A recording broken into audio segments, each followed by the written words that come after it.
And then 2 years ago, we reported how council tenants in Peterborough were being evicted so the properties could be used to house the homeless. Now the company, which owns the estate and rents the houses at St Michael's Gate, is looking to sell it, bringing another potential crisis to a city with a desperate housing need. Matthew Hudson has been to Peterborough. Once again, uncertainty hangs over the St Michael's Gate estate. The company, which owns almost all these homes, has put them up for sale.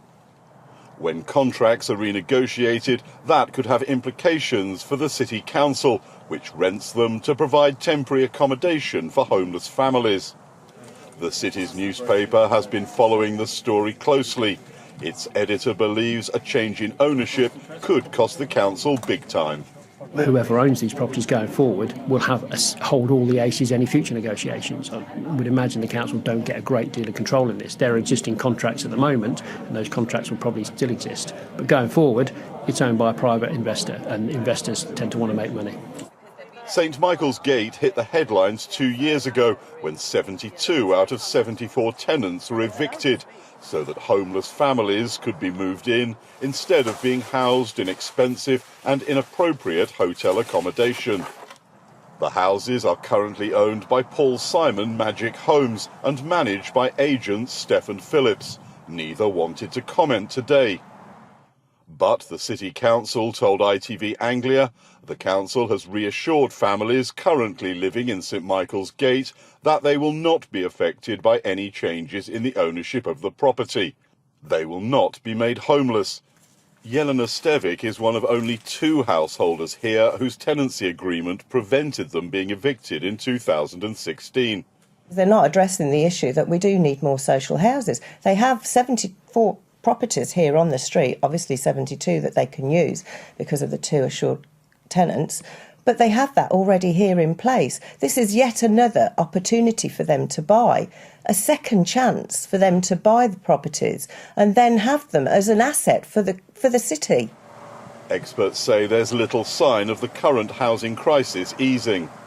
We've got pent-up need for around 4 million homes nationally because as a country we haven't built enough for the last 40 years. Social housing is part of any solution to a functioning housing market and we are desperately short of it. At this moment, 390 families have a homelessness responsibility accepted for them by Peterborough City Council and they're in temporary accommodation. There's a desperate need for more properly affordable social housing. Until they're sold, it's impossible to have any real idea what the future holds for these houses, but any new owner, other than the council, will almost certainly want to maximise the site's value over time. And Matthew's in Peterborough. Now, Matt, most of the people living on this estate are only there short term, so who would really suffer if the owners changed? Well, if the owners changed and then down the line they didn't want to rent these properties back to the council, that would be a problem for the council and it would be a problem for homeless people here in Peterborough. Over the last 2 years, 147 families have lived here temporarily while permanent accommodation was found for them. I'm told another 77 are in the pipeline.